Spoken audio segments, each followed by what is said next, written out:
Jean Arthur's house in Carmel, California, had always been known for its charm and tranquility, nestled among towering pines with sweeping views of the Pacific Ocean. It was a sanctuary for the celebrated actress, who had long retired from the spotlight, seeking solace in the serene landscape after years of dazzling on screen.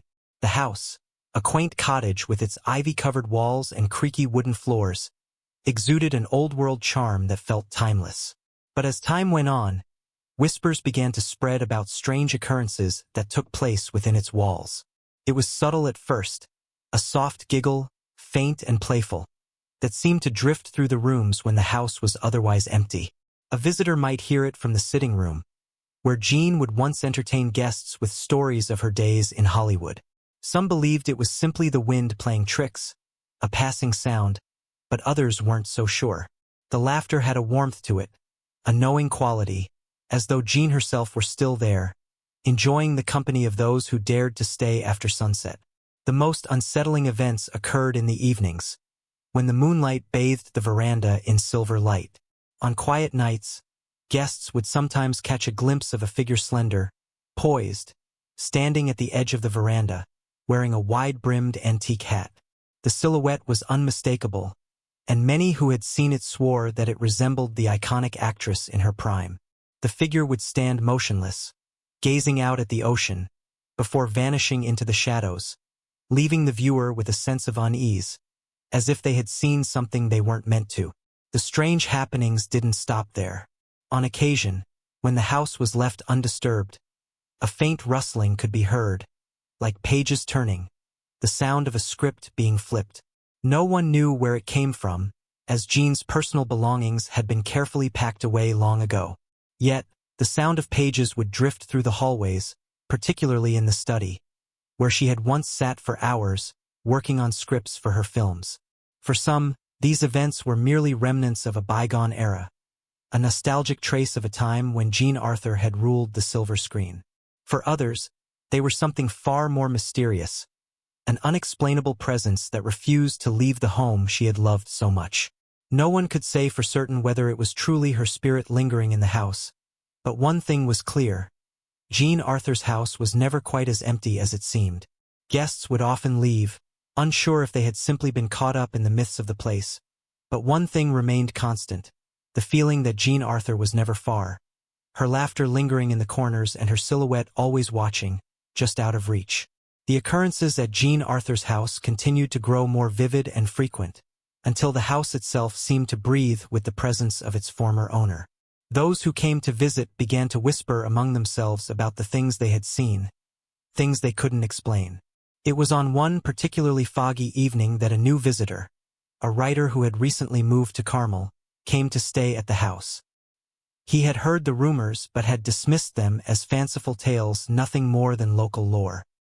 He arrived late, under the weight of a growing storm, the wind howling through the trees, rattling the windows as if nature itself sought entry. The house felt cold and abandoned when he stepped inside, though the fire in the hearth was warm and inviting. He unpacked his things and settled into the study, hoping to make progress on his novel. Yet, as the hours passed, something began to feel off. The air felt thick, like it was holding something back. It wasn't until he heard the unmistakable sound of paper flipping that he stopped typing, his fingers hovering above the keys. The noise came from the back of the room, behind an old wooden screen that Jean had once used as a makeshift office divider. He rose and approached the screen, unsure of what he expected to find. The sound of turning pages continued, steady and rhythmic, like someone was flipping through a script, perhaps looking for the right words. As he reached the edge of the divider, a sudden chill swept through the room. The room seemed to grow quieter, the wind outside muffling, the fire flickering uneasily in the hearth. Without thinking, he stepped around the screen. There, on the desk, lay an open script, a script he was certain had not been there when he entered the room. Its pages were yellowed and worn, as though it had been handled countless times. The title on the front read, "The Last Act." A chill ran down his spine. He didn't know why, but he felt compelled to read it. His fingers trembled slightly as he turned the first page. The words seemed familiar, though he couldn't place why. They spoke of an actress, a woman of great beauty, who could no longer distinguish between the roles she played and the life she lived. The script's eerie tone sent an unsettling shiver through him, as if it were written not by the hand of a screenwriter, but by something much more ancient, something that knew far too much. As his eyes scanned the lines, the soft laughter that had become so characteristic of the house echoed once more. It wasn't distant this time. It was close. He froze, every muscle in his body stiffening. The sound seemed to come from just behind him, too close to be anything but real. Slowly, almost against his will, he turned around. Standing in the doorway was the silhouette of a woman, her figure outlined in the soft glow of the moonlight streaming through the window. She wore an antique hat, just as the others had described. The brim of it cast a shadow over her face, but her presence was undeniable. The air in the room grew heavier, colder, and the laughter began again, this time mingling with the faint sound of words half-formed, whispered in a voice that seemed to echo from every corner of the room. "Where did I leave off?" The voice was unmistakable. It was Jean Arthur's voice, light and melodic, but with an undercurrent of something much deeper, something that didn't belong to the living. The writer took a tentative step forward, his breath caught in his throat. The figure didn't move. Instead, it stood there, poised as though waiting for him to approach, its hands resting lightly at her sides. The house groaned as if it too was holding its breath. Just as he gathered the courage to speak, a rustling sound came from the script, and he found himself inexplicably turning the page. "The stage is set," the next words read, "but the show is far from over." Before he could comprehend what was happening, the figure at the door seemed to flicker, like a candle flame caught in a draft. The silhouette distorted, and the laughter that followed was more than just sound. It felt as if it was pulling at the very air around him. In that moment, the writer understood the story was never just a script. It was an invitation, one that had been waiting for someone to answer. Don't forget to subscribe and like if you liked this story. The air thickened as the writer stood frozen, his heartbeat loud in his ears. The figure in the doorway, once solid and unyielding, now shimmered, its outline rippling like water disturbed by a stone. The sound of laughter, light and haunting, seemed to fill the room, reverberating off the walls as if it came not from a single person but from 1,000 whispered voices, all melding into one. The writer's hand trembled as he reached out, his fingers brushing the edge of the script before pulling back, startled by the sudden surge of cold that rushed through his veins. The pages continued to turn, though he made no move to do so. Each new line seemed to pull him deeper, as if he were reading not words, but incantations meant for someone else, someone who was already part of the house, part of the story. His eyes scanned the page, but the words blurred, becoming more obscure, more cryptic. He tried to focus, but it was as if the ink itself was alive, dancing just out of reach. "They can never leave," the next line read. His breath caught in his throat as he lifted his eyes to the figure, which now seemed to be closer, much closer than before. The antique hat was tipped just slightly, and for a fleeting moment, the faintest hint of a face appeared beneath it, pale and delicate, but not entirely human. The edges of her features were soft, unreal, as if they were made of smoke and shadows. Her lips parted slightly, though no words came from them. Still, the feeling of being watched, of being drawn into something beyond his understanding, grew more intense with every passing second. The writer staggered back, his legs weak beneath him. He had to leave, had to escape, but the door, once a clear path to freedom, seemed to be obscured now, as though the house itself had shifted. The walls felt like they were closing in on him, the air thick with the scent of something old, something forgotten. The laughter grew louder, more insistent. It was no longer playful but filled with a strange sorrow and almost pleading quality. The voice seemed to beckon, not just in sound, but in thought, in memory, in a way that felt invasive, as though it was pulling at the very fabric of his own mind. "Stay," the voice whispered, but it was no longer just a whisper. It was in his head now, swirling, echoing with all the voices that had ever lived in the house, all the souls who had walked its halls. "Don't leave. You're part of this story now. You've always been part of it." The words made his skin crawl. He turned away from the door and looked back at the desk. The script had stopped turning. The last page was still waiting.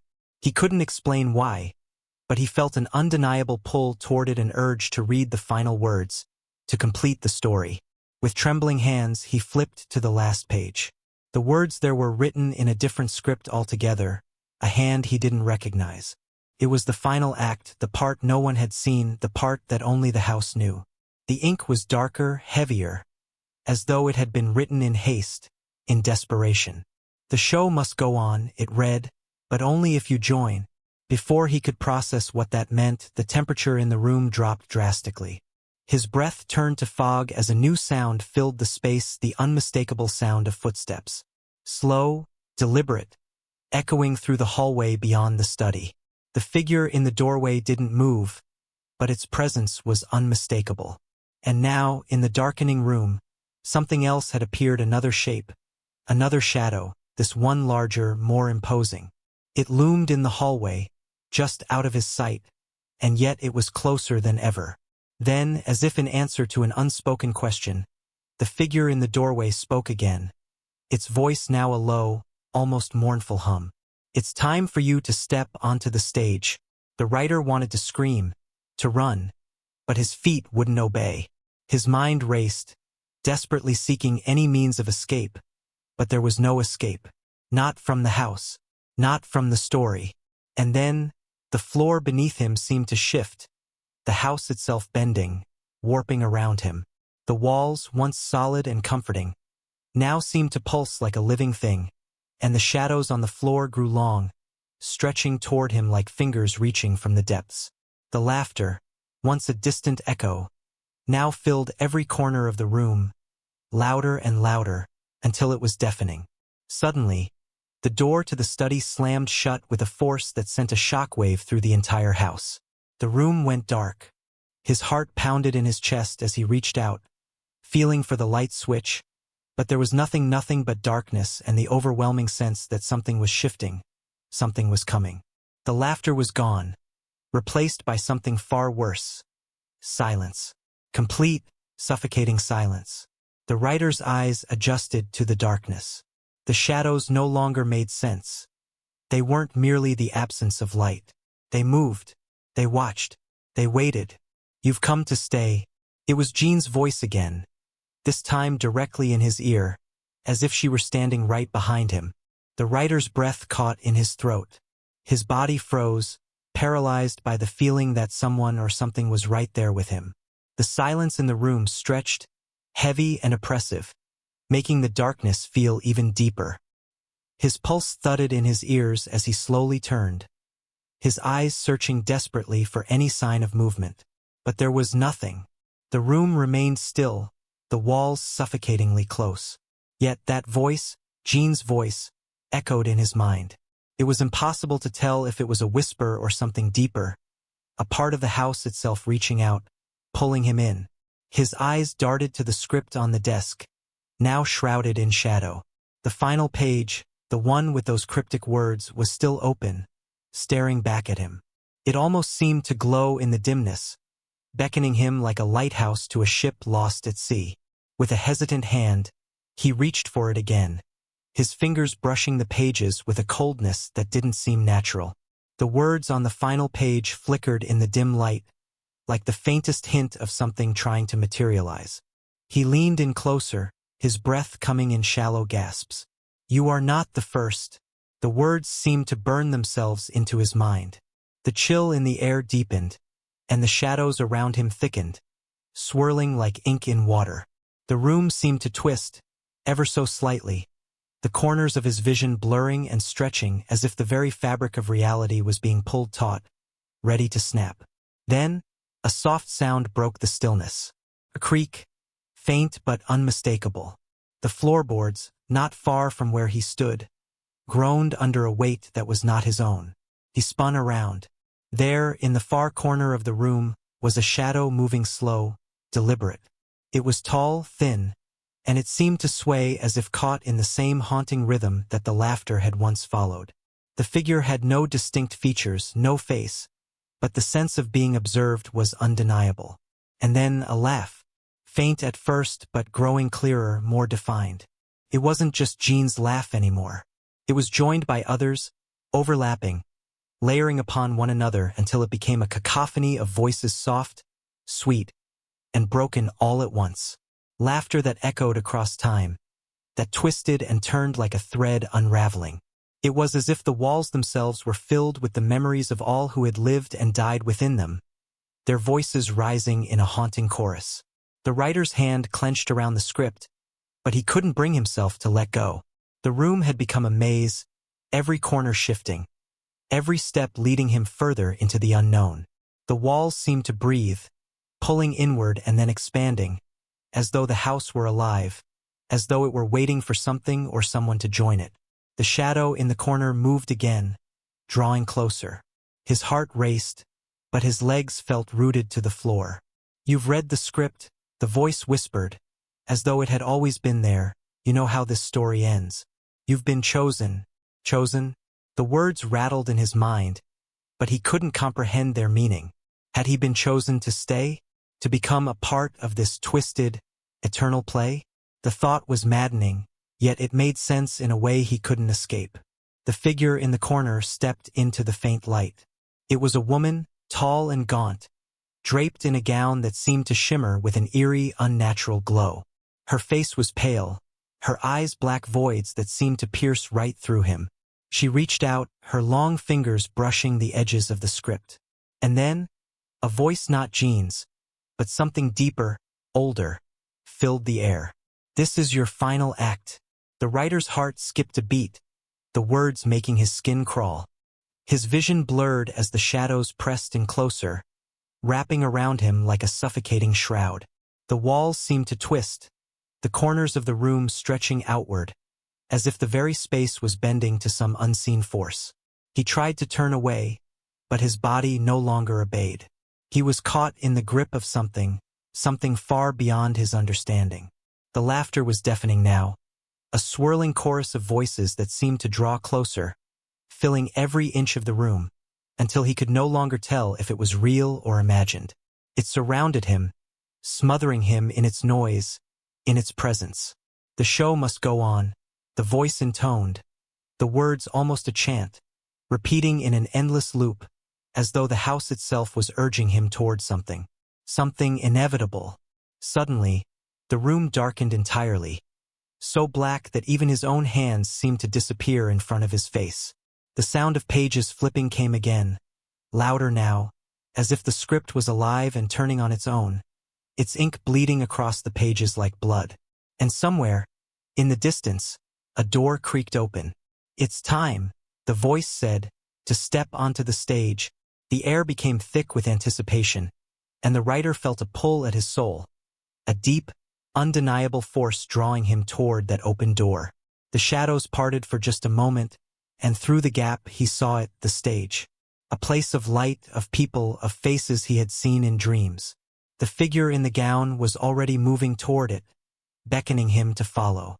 The writer opened his mouth to speak, to scream, but no sound came. He couldn't move, couldn't breathe. The darkness around him tightened, and the last thing he felt was the cold, heavy touch of the house reaching out to claim him. And then the laughter began again. The writer stood motionless, his body frozen in place by the suffocating grip of the house. The laughter, once faint, now roared in his ears, filling the space with an unbearable cacophony.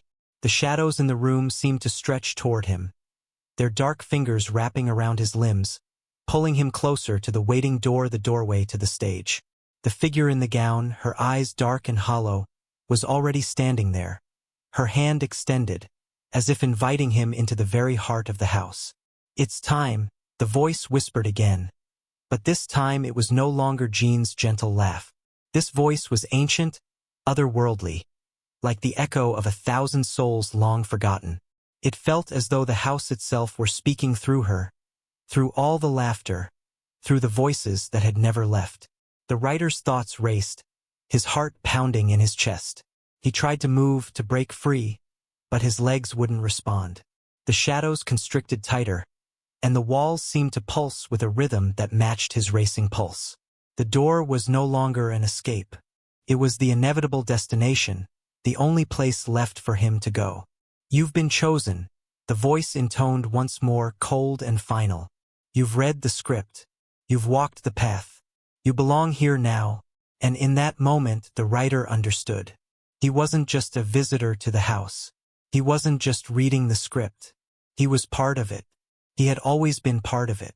The house had chosen him long before he even stepped through the door. His arrival had been foretold, written in the very walls that surrounded him. His footsteps, his breath, his thoughts, every piece of him had been woven into the fabric of this place. The laughter grew louder, filling every corner of his mind. The walls seemed to tremble with the weight of it. He could no longer tell if it was Jean's voice, or the voices of all who had come before him. The past, present, and future were all tangled together in a single, endless moment. The figure in the gown stepped forward, her hand brushing against his cheek with an ice-cold touch. The writer could feel her presence seep into him, filling the empty spaces in his soul with a cold, hollow emptiness. It was as if she was taking his very essence, his identity, and replacing it with something older, something darker. "You're part of the story now," she whispered, her voice soft yet sharp, like the crack of ice underfoot. "You will never leave. You are the story." With that, the shadows closed in around him, swallowing him whole. The light from the doorway flickered once, and then went out completely. The last thing he heard was the sound of pages turning his own name written at the top of the next chapter. And the laughter, the endless, echoing laughter. It would never stop. Outside the house, the wind began to pick up, the trees rustling in the gathering dusk. The house stood silent once more, the veranda empty, the door locked tight. But the faintest flicker of movement could be seen through the upstairs window, an antique hat, tipped at an angle, and the briefest glimpse of a figure standing in the shadows, watching, waiting, and somewhere, faintly, as if carried on the wind, the sound of soft laughter could be heard once again. Don't forget to subscribe and like if you liked this story.